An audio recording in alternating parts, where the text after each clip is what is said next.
미국이 중국을 제재하는 효과는 미국 기업들의 실적 악화와 중국의 반도체 자립 능력을 가속화시키는 효과를 지난 몇 년 동안 주고 있었다.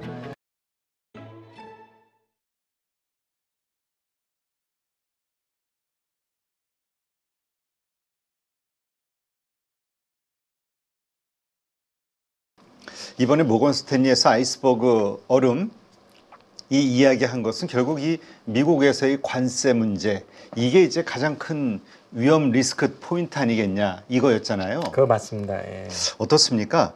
삼성전자, SK하이닉스 지금 이 트럼프 대통령의 이 관세 이 부분을 피할 수 있을까? 감당할 수 있을까? 여러 가지 걱정들이 나오는 것 같아요. 현재 관세는 10%죠. 반도체만 놓고 보면은 보편적 관세 10% 외에는 없으니까. 그리고 반도체는 별도의 관세 부과, 품목별 관세 부과하겠다라는 얘기 나오고 다음 주에 구체적인 수치를 얘기하겠다고 하고 벌써 2, 3주가 지나갔습니다. 그래서 지금 과연 반도체 관세가 품목별 관세가 붙을지 여부 자체가 현재는 불투명한 상태인 거고요. 관세 영향이라면 현재로서는 그래도 10%밖에 없는 거고요. 그건 반도체만이 아니라 모든 제품에 붙는 관세인 거라서. 그렇죠. 늘상 말씀드리지만 미국으로 직접 반도체 취배 형태로 수출되는 거는 1조 원 정도밖에 안 돼요. 연간 총 반도체 수출의 100조가 넘는 금액 중에서. 그래서 거의 영향이 없다고 보시면 되고, 오히려 지금 생각하는 것은 미국이 중국에 때린 관세인데 이게 품목에 따라서는 245%거든요. 아, 엄청나네요. 그러니까 모든 제품의 145%고 일부 품목에 대해서는 또 거기에 보복성 관세 플러스 뭐 징벌적 관세 100% 추가해가지고 245%가 붙는 품목이 있어요. 근데 구체적으로 가전 스마트폰 같은 것들이 145에 해당이 되는지 245에 해당하는지는 제가 지금 확인이 안 되고 있는데 어쨌든 그 관세는 아직까지는 없어지지 않은 관세인 거죠. 네. 그래서 중국의 대미 수출이 급감할 수밖에 없는 상황이죠. 왜냐면 145%만 하더라도 가격이 2.4%가 되는 건데 1,000원에 팔던 거를 갑자기 2,400원 주시오라고 하면 아무도 안 사니까, 그렇다고 그러면 가격을 그러면 다시 관세를 다 내가 물겠습니다 하면 회사 망하잖아요. 왜냐면 마진율이 5, 60% 되진 않을 거니까요. 그래서 수출이 감소할 수밖에 없다. 중국의 대미 수출이. 근데 중국의 수출의 미국 의존도가 최근에 확인해 보진 않았는데 그래도 한 10%는 되지 않을까라고 생각이 되고 있어서 한국보다는 낮은 거야. 한국은 미국 수출 의존도가 거의 17, 18%에서 20% 가까이 되니까 네. 중국의 생각보다 미국의 수출 의존도는 그렇게 높지는 않아요. 많이 분산되어 있어요. 네. 그런 면에 있어서 미국 쪽의 수출 둔화를 아마 내수 쪽으로 돌리겠죠. 왜냐하면 지금 2012년에 이어서 다시 어쨌든 최신 스마트 기기나 이런 걸 사면은 보조금으로 페이백을 해주겠다. 그냥 돈을 주겠다는 얘기예요. 그렇죠. 새 물건 사면 내가 돈 절반 줄게 이런 식이기 때문에 돈을 풀어서 어쨌든 내수의 스마트 기기에 대한 수요가 발생을 해요. 그러면 분명히 메모리 수요가 다시 돼서 중국을 통해서 미국으로 가던 완제품의 수요 감소 부분을 내수가 상쇄시킬 수만 있으면 한국 기업들은 반도체 입장에서 보면은 관세 효과는 거의 없는 거라 보면 돼요. 네. 그런 면에 있어서 모건 스탠리가 우려했던 거는 과도한 거죠. 그러니까 실질적으로 관세 영향을 너무 기계적으로 해석을 했다는 얘기인 거죠. 어쨌든 기업 입장에서는 그런 리스크를 회피하기 위한 여러 가지 수단을 쓸 거고 찾을 거고 그걸 통해서 어느 정도 무마가 될 수 있다. 이렇게 보시는 거군요. 지금에서 생산 기지를 다변화했다라는 얘기가 트럼프는 그거를 아전인수 쪽으로 해석을 했어요. 삼성전자 그걸 했어요. 가전 부분. 그러니까 삼성전자가 미국에 투자한다 이런 이야기를 뭐 했다고. 그런 얘기를 했던 게 아니라 현재 어려움을, 그러니까 무역 관세 관련 여러 가지 이제 어려움을 겪고 있다. 그래서 우리가 수요가 둔화될 수 있다. 미국 제품 판매 둔화될 수 있다. 그래서 우리는 생산지 공급망 재배치를 통해서 또 사실은 그 문제 해결하려고 한다라고 얘기를 했어요. 그게 중국에 있던 공장을 중국이 아닌 데로 바꾸면 245%가 10%로 낮아지는 거거든요. 네. 미국에 공략시켰다는 얘기가 아니었어요. 아, 그래요? 근데 그 아전 인수 쪽으로 해석을 해버린 거죠. 그러니까 트럼프는 그렇게 얘기를 하니까 그래서 저도 그 얘기 듣고 삼성도 아니 삼성이 지금 그 미국의 오스틴 공장인가요? 예. 그게 파운드리 공장도 인력 철수하고 오히려 지금 공사를 연기하는 것 같은 맞습니다. 뉴스를 봤는데 축소할 수도 있고 완전 축소할 수도 무기한 있고. 연기할 수도 있는 상황. 그래서 삼성전자가 투자를 해? 아주 깜짝 놀랐는데 그런 그러니까 뜻이었구나. 반도체는 아니었었고 가전제품 얘기였었던 거고요. 이미 멕시코에 있기 때문에 멕시코는 현재는 10% 보편관세 외에는 없어졌잖아요. 원래 그렇죠. 고부여를 했다가 캐나다와 멕시코는 도로 다 없던 일을 했잖아요. 우리가 어쨌든 마약 미국에 반입되지 않도록 적극적으로 하겠다 뭐 이런 스탠스를 밝히니까 그런 면에 있어서 중국에 있던 거를 그러니까 멕시코 공장의 분량을 늘려버리면 중국에 있던 것들을 그냥 관세가 거의 없어지는 효과가 나타나기 때문에 그런 얘기를 한 건데 그걸 미국의 공약을 지켰다는 것으로 해서 그냥 자기한테 그냥 유리한 쪽으로만 해석을 해버린 건데 그런 의미라고 저는 이해를 되고 있고요. 그래서 어떻게 보면은 다양한 방법들이 있어요. 기업들이 네. 관세를 회피하기 위한 방법들은. 그래서 현재는 중국에서 만들어서 미국에 가는 것만이 문제인 거예요. 현 시점에서는. 네. 그러면은 그것만 회피하면은 굳이 미국에 공장을 짓지 않아도 왜 그냥 미국에 공장을 짓는 게 늘 말씀드리잖아요. 너무 이게 메인테너ን스 코스트가 높아요. 다른 나라에 있는 것보다. 그냥 관세 10%가 훨씬 유리한 거죠. 그래서 그런 맥락에서 우리가 좀 이해하는 게 맞습니다. 네, 그렇군요. 진짜 뭐 TSMC에서 나온 이야기 보니까 미국에서 생산하는 미국 공장에서 생산하는 그 코스트가 대만에서 하는 것보다 한 3배가 높다. 뭐 이런 얘기가 나왔다고요? 일본이 적자 났다고 얘기를 해버렸잖아요. 미국 공장이 일본이 적자였대요. TSMC가. 아, TSMC가 영업이익률이 거의 60% 나오거든요. 네. 전사적으로 보면은. 근데 미국이 적자랍니다. 그 정도 원가 경쟁력이 있는 기업이. 그래서 지금 대만보다 뭐 몇 배라는 얘기가 엄살은 아닐 수도 있어요. 그렇군요. 영업이익률이 60% 정도 나오던 기업이 적자 나려면 진짜 원가가 몇 배 비싸다는 게 많이 맞는 거고요. 저도 얘기를 했었잖아요. 지난번에 몇 번 말씀하신 게 관세가 최소한 25%가 반도체 붙는다 해도 한국에서 만들어가지고 세금 내는 게 싸다고 그러죠. 왜냐면 미국 공장이 최소한 50% 비싸다, 제조 원가가. 네. 그거를 TSMC가 제 말이 맞다라는 것을 그냥 입증을 해버렸죠. 1분 이번에 20쪽 발표하고 컨퍼런스 콜을 하면서. 미국 공장에서 미국 적자가 공장, 났다 하는 말로. 이거를 사실은 미국의 반도체 기업들이 모르겠습니까? 그렇죠. 알죠. 왜냐하면 그들은 미국에도 공장이 있거든요. 비교가 저절로 돼요. 근데도 여러 가지 이유 때문에 미국에도 공장을 유지를 하는 건데 추가로 공장을 확대를 할 때 미국에 공격적으로 하고 싶지는 않아요. 미국 기업들도. 그런데 지금은 관세 문제가 있으니까 중국에 대해서는 일단 스탑. 하지만 눈치를 보는 거죠. 어느 나라에 지을지는 모르겠다는 거고 왜냐하면 말레이시아나 베트남 같은 경우는 굉장히 좋은 어떤 초이스가 될 수 있어요. 지금 그 국가적으로도 반도체 인프라와 SOC를 지금 투자 유치를 하려는 그런 정부적인 시도가 있고요. 특히 베트남이 굉장히 적극적이고 말레이시아도 그렇고요. 이미 많은 기업들의 다양한 공장들이 있어요. 네. 베트남, 말레이시아에서 시너지가 있어요. 그곳에 새로운 공장을 지었을 때 그게 생뚱맞게 미국에다가 원가 2, 3배 비싼데 짓는 것보다는 관세를 무는 게 싸기 때문에 그래서 트럼프가 원했던 효과는 아마도 제가 볼 때는 결과적으로 얻지 못할 바라고 생각을 합니다. 네. 그다음에 그 문제도 아직 확실하게 마무리가 안 된 거죠. 그 보조금 지급 문제. 우리가 투자를 했고 그에 따른 보조금이 어떻게 될 것이냐. 이거 뭐 어떤 결정이 좀 났습니까? 지금 현재 시점? 지금 그 부분도 뭐 상무부에서 원점에서 검토를 하겠다는 얘기가 가장 마지막에 나왔었던 발표였었고 주겠다 안 주겠다 얘기는 아니었었고요. 이게 지금 이 보조금의 여러 가지 시퀀스 같은 거, 그 다음에 기존의 기업하고 맺었던 협정 같은 거 다시 본인들이 보면서 이게 적정한 거였느냐, 합당한 딜이었느냐를 보겠다라는 거였고, 뭐 특별한 문제가 없다고 하면은 원래 협정 맺었던 대로 집행을 하겠다. 그렇지만 본인들이 볼 때 뭔가 이거는 미국에 불리한 조항이 있었다라면 재협상을 하겠다가 사실은 팩트인 것 같고요. 네. 그것에 이제 시간이 몇 개월 정도 걸릴 수 있다라고 저는 읽었거든요.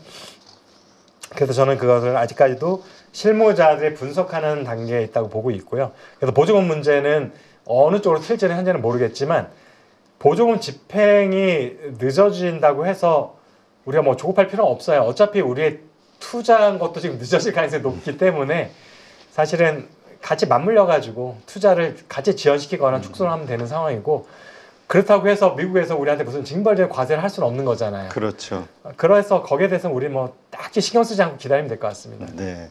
그러니까 필요 이상으로 악재로 받아들일 필요는 없다. 그렇죠. 중립적인 거죠. 걱정을. 예. 근데 어쨌든 뭐 방금 전에 TSMC 공장, 미국 공장 적자도 말씀하셨습니다만 이 보조금을 주려고 했던 것은 결국 처음에 일어나는 그 손실들을 보전해 줄게 이거잖아요. 초기 투자부의 일부를 우리가 줄게라는 입장인 거죠. 아, 손실 부분이 아니라 손실이라기보다는 공장을 지을 때 들어가는 돈이 보조금보다 많을 거예요. 첫 번째 공장 하나만 놓고 보더라도. 공장 짓는 돈의 일부를 내가 돌려줄게, 너희 좀 싸게 짓게 해줄게라는 의미인 거죠. 아니 그래서 이 미국 공장에서 적자내는 게 그러니까 일회성 비용, 뭔가 이 돌발 상황으로 봐야 되는 거냐, 아니면 구조적으로 미국에서는 이렇게 적자가 날 수밖에 없는 생산성이 낮은 이유인 것이냐? 그렇다면 도대체 그 이유가 뭐냐? 그러니까 만약에 TSMC에 얘기했던 공장들이 이제 바로 1년 이내에 완공됐던 최신 팹의 위주로 얘기를 한 거라면 분명히 거기에는 일회성이나 일회성은 아니고 감가상각비 부분들이 많이 네. 들어있을 거예요. 감가상각비 보통 한 5년 정도에 걸쳐 상계를 하기 때문에 그러면 5년 동안은 그 비용, 일회성은 아니지만 초기 투자에 관련된 비용이 많이 들어가 있긴 해요. 그래서 그 부분이 들어가서 대만보다 몇 배가 나오는 거고요.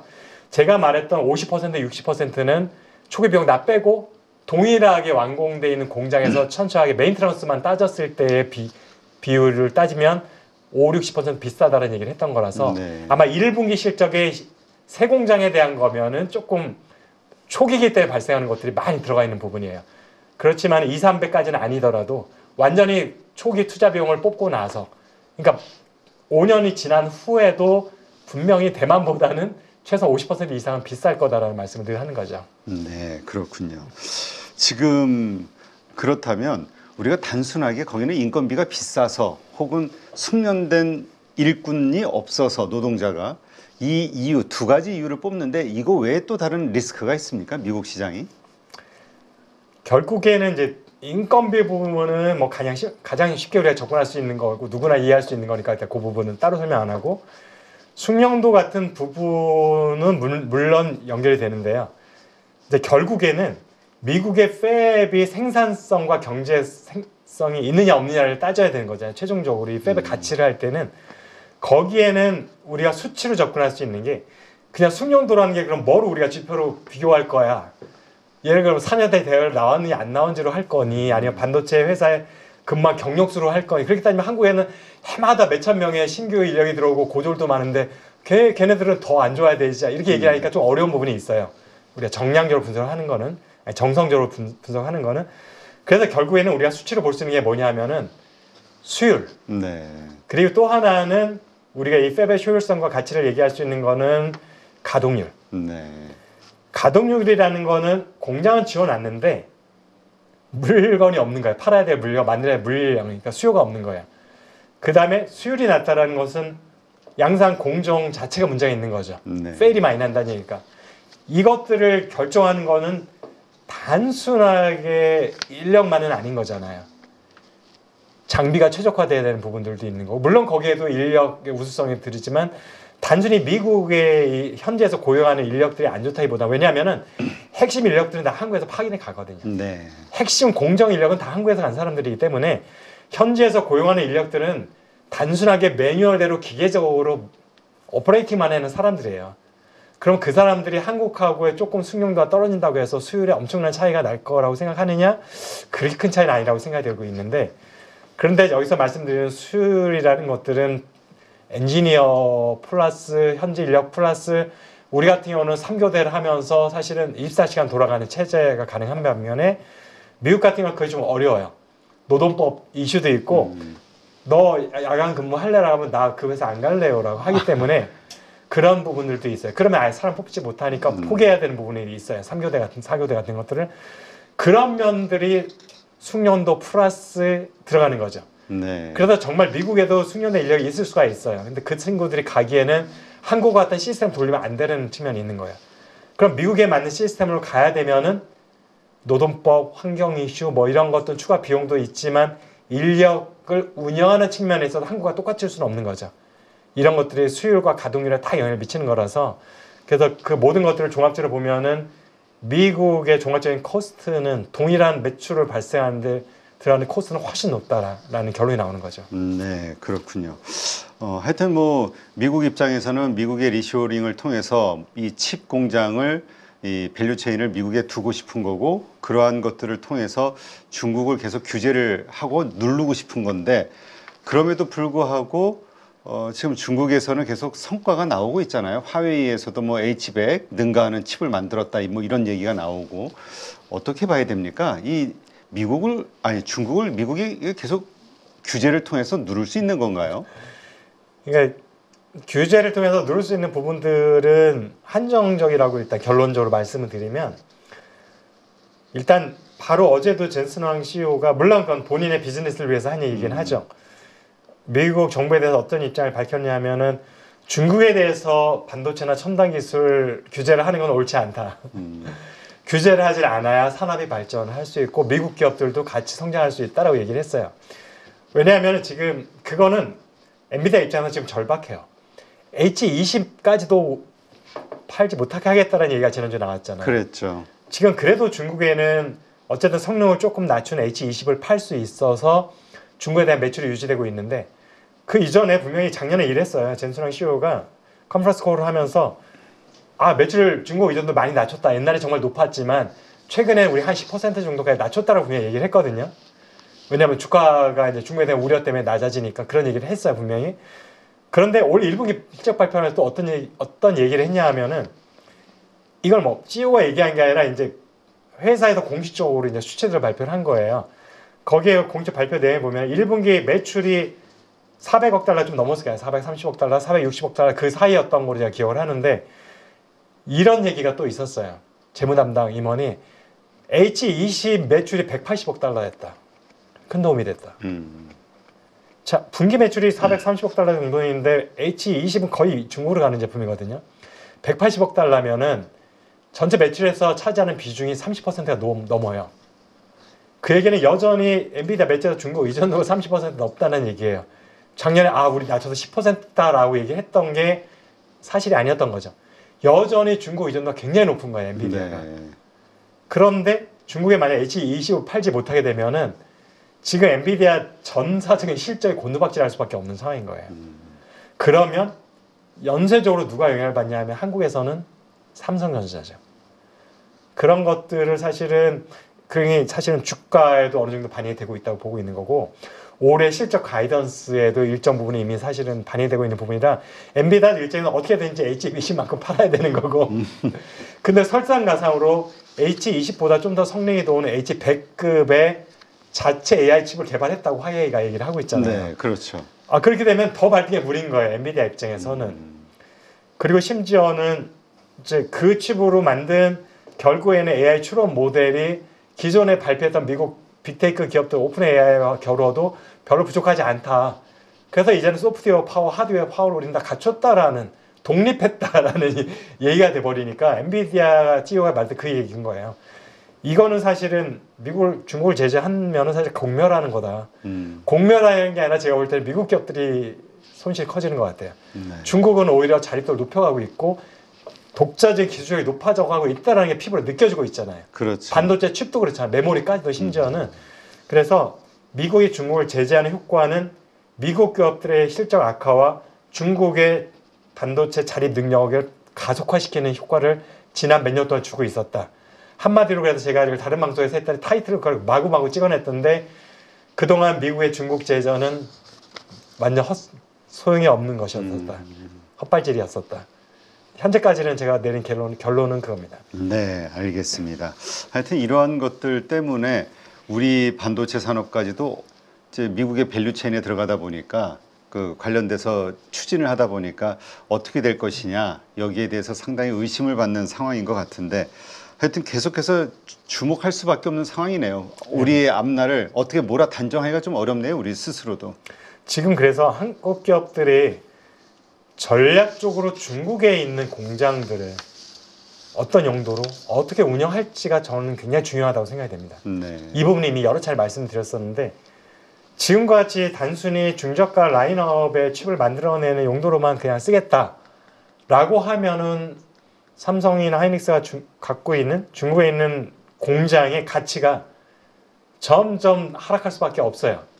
왜냐하면 그 부분은 점점 로컬 기업들의 제품으로 대체될 수밖에 없잖아요. 그렇죠. 그러면은 여기를 그럼 최첨단 제품으로 만들겠다, 그건 안 돼요. 왜냐하면 EUV를 비롯한 최첨단 장비의 반입이 지금 어쨌든 공시적으로 막혀 있는 상황이기 때문에. 그렇죠. 그렇게 되면은 이거를 그러면은 뭐 삼성전자 입장에서는 파운더리면서 선단 제품이 아닌 레거시 공정을 활용하는 파운더리로 해서 중국의 팬리스 고객들을 잡겠다라는 전략도 하나의 대안이 될 수 있는 거고요. 여기서 사실은 단순한 DRAM과 낸드로 중국 기업들과 경쟁을 하겠다라는 전략은 일단은 이제는 접어야 되는 시점이기 때문에, 그렇다고 그러면 중국에 기존에 투자된 금액도 많고 현재 양사다 생산하는 물량에서 중국의 생산 비중이 굉장히 높아요. 아직까지는. 네. 매출 비중으로는 고부가가치 제품이 한국에서 생산하니까 비중이 낮아지지만 단순히 물량만으로 하면 여전히 높거든요. 그래서 지금 그 팹을 단순히 다 그냥 폐쇄버리나 중국에 넘겨버리고 탈출하기에는 지금 쉽지가 않은 거예요. 네. 결국에는 삼성전자, 하이닉스가 중국에서 현재 운영하고 있는 DRAM과 낸드 공장을 향후에 어떻게 운영할 거냐. 제가 볼 때 가장 좋은 초이스 중에 하나는, 중국도 공장을 직접 지으려면 시간이 많이 걸려요. 돈이 아무리 있어도. 그런 면에 있어서 한국의 공장은 굉장히 군침을 흘릴 만한 메리트예요. 그들 입장에서는 최신 공정을 하고 있는 입장이거든요. 그렇죠. 그래서 현재 지금 중국에 매각을 할 수 있다면 굉장히 좋은 가격에 프리미엄을 받으면 팔 수 있다. 그래서 중국에 있는 비중을 낮추는 전략이라면은 에그시트하는 만큼을 중국 기업들한테 굉장히 좋은 가격에 매각을 하면서 굉장히 질서정연한 엑식 전략을 지금 마련하는 것이 가장 좋은 전략이 생각이 되고요. 대신에 어쨌든 중국에서 줄어드는 만큼의 생산 캐파는 어딘가에서는 확보를 해야 되니까, 그렇죠. 그걸 이제 용인에 지금 산단도 우리가 대규모적으로 하고 있으니까 그것이 될 수도 있고, 지금 미국 기업들이 사실은 군침을 흘리고 있는 베트남, 인도네시아, 말레이시아 쪽이 될 수 있는 거고요. 미국은 제가 볼 때는 그다지 추천하고 싶지는 않은 사이트이기 때문에 그런 면에 있어서 향후 전략을 마련하는 게 어떨까라고 저는 제안드리고 싶습니다. 네, 알겠습니다. 네, 관계되신 분들 한번 참고해 보시고요. 또 투자자 분들도 현재 상황 정확하게 인지해 보시는 거 참고 사항으로 또 팩트 체크해 보시면서 참고하시기 바랍니다. 이제까지 이주환 박사님 함께했고요. 좋은 인사이트 고맙습니다. 감사합니다. 이번 5월부터가 저는 강력한 기회가 될 거라고 생각을 합니다. 이번 기회를 여러분들 또 놓치게 되신다면 한참을 또 돌아가셔야 될 수도 있습니다. 그래서 지금 이러한 시장에 맞는 종목들과 섹터들로 여러분들이 수익을 만들 수 있는 기술을 알려드리려고 합니다. 실전 매매 기법 훈련반 1기를 통해서 이미 그 효과는 검증이 되었어요. 드디어 방향을 잡았다. 장이 안 좋음에도 불구하고 계좌가 빨간색입니다. 뭐 이런 피드백들을 주셔서 2기에서는 시장에 맞춘 실전 강의, 진짜 수익을 위한 훈련이 진행된다 라고 생각을 하시면 될 것 같아요. 이번에 한 번의 결정이 여러분들의 계좌를 수익이 나는 계좌로 만들어 드릴 수 있는 그런 기회가 될 거니까 이 기회를 꼭 놓치지 않으셨으면 좋겠습니다.